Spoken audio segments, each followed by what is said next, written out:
उनके घर पर दबंग का कब्जा। 4 साल से न्याय के लिए भटक रहा फौजी, आत्मदाह की दी चेतावनी।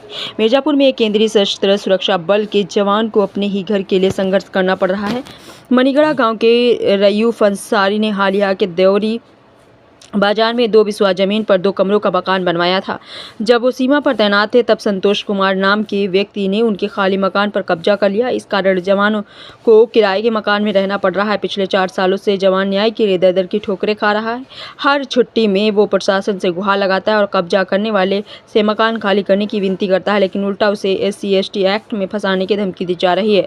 10 मार्च को जवान ने जिलाधिकारी से मुलाकात की थी। अब उन्होंने एक बार फिर जिलाधिकारी और वरिष्ठ पुलिस अधीक्षक कार्यालय में प्रार्थना पत्र दिया है। साथ ही चेतावनी दी है कि अगर 22 मार्च तक उनका मकान खाली नहीं कराया गया तो वो जिलाधिकारी या SP कार्यालय पर वर्दी पहनकर आत्मदाह करने को मजबूर होंगे। तो आइए देखते हैं आगे की रिपोर्ट।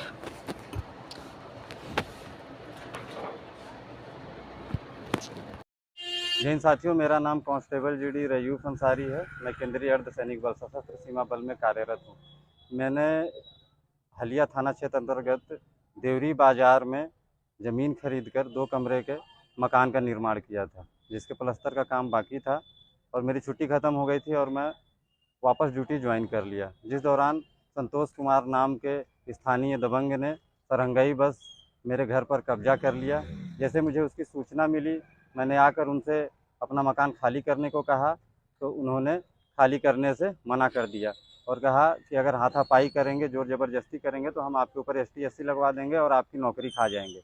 सर, इस असामाजिक तत्व से लड़ते लड़ते अपने घर को खाली कराते कराते आज 4 वर्षों का समय बीत चुका है। मैं परेशान और हताश हो चुका हूँ। उसने मेरे ऊपर मेरे घर में घुसने के पश्चात उल्टा मुकदमा चला रखा है। बताइए, मैं अपने ही घर में रहने के लिए मुकदमा लड़ूंगा? बताइए, जिस समय मैंने वो घर बनवाया मैं छत्तीसगढ़ में तैनात था। वो इतनी टफ सिचुएशंस का पैसा मैंने उस घर में लगा रखा है। मेरा ज़मीर गवाही नहीं देता है कि मैं अपने ही घर में लगाए हुए पैसे के लिए मुकदमा लड़ूं, उसमें रहने के लिए मुकदमा लड़ूं। मैं अभी पिछले सोमवार को फिर यहाँ आया था, रिक्वेस्ट की थी मीडिया के साथी बंधुओं के माध्यम से, रोकर गिड़गिड़ाकर जो बन सका मुझसे उस तरीके से मैंने रिक्वेस्ट की, अपनी बात पहुँचाई, कहा कि मेरा घर खाली करा दीजिए, मेरा घर मुझे वापस दिला दीजिए।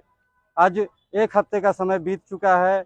वो सरहंग, वो गुंडा आज भी खुलेआम हमारे सभ्य समाज में घूम रहा है, जबकि ऐसे असामाजिक तत्वों की जगह मेरे हिसाब से सलाखों के पीछे होनी चाहिए। मैं अकेला परेशान हूँ, आज यहाँ अकेला खड़ा हूँ। कल ये किसी के भी साथ हो सकता है, किसी के परिवार के साथ भी हो सकता है। आज मेरे साथ हुआ है, कल आपके साथ, कल किसी और के साथ, कल आपके और हमारे बच्चों के साथ हो सकता है। मैं अकेला खड़ा हूँ, मेरे साथ कोई नहीं है, लेकिन आप लोगों से आग्रह है कि आप लोग आगे आइए, मेरी बात को आगे पहुँचाइए। जब हर बार मेरी छुट्टी समाप्त हो जाती है और इस बार भी वही हो रहा है।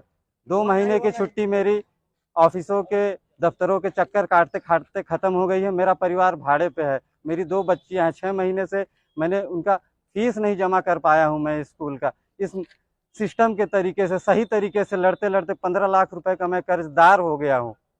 इतना टेंशन रहता है और सिस्टम से लड़ने के बाद आज ये स्थिति है मेरी। इसलिए मैंने सोच लिया है कि अब मैं इसको अंजाम तक पहुंचा के रखूंगा और मैं देखना चाहता हूं कि न्याय मिलेगा कैसे आखिर इस देश में।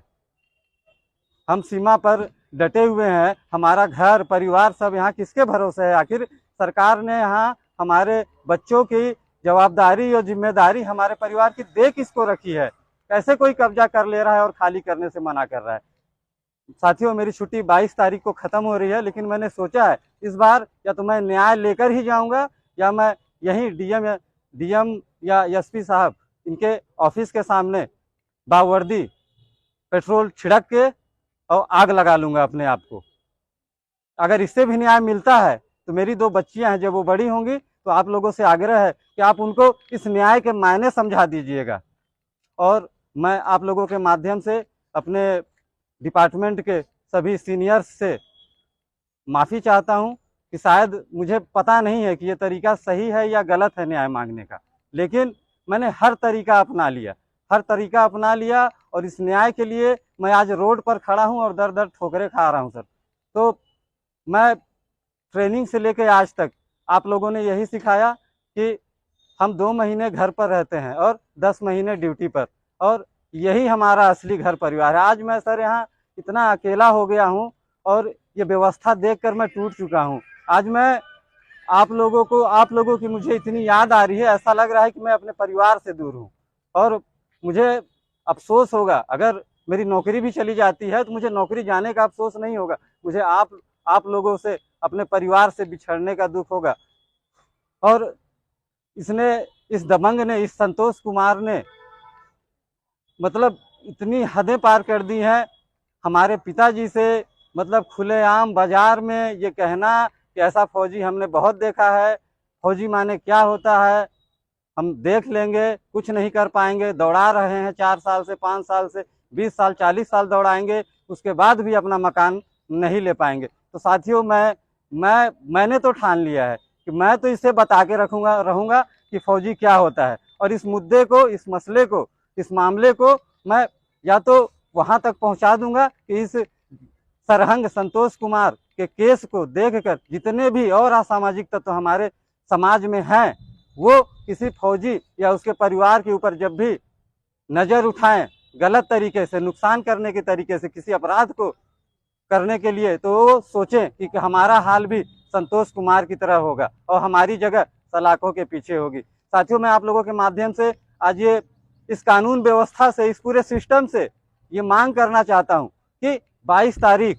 जिस दिन मेरी छुट्टी समाप्त हो रही है, अगर उससे पहले मेरा मकान खाली नहीं कराया गया उस सरहंग के कब्जे से, और उसके खिलाफ जबरन मेरे घर में घुसपैठ करने, जालसाजी करने, इतने वर्षों से मेरा मानसिक और आर्थिक पतन करने, पीड़ित करने के तहत हमारे आईपीसी के जिन भी धाराओं के अंदर ये अपराध आते हैं, अगर उनके अंतर्गत मुकदमा दर्ज करके, एफआईआर दर्ज करके, उसकी तत्काल प्रभाव से गिरफ्तारी करके उसके ऊपर आपराधिक ट्रायल चलाया जाए और उसके अंजाम तक पहुंचाया जाए जहां उसकी जगह है।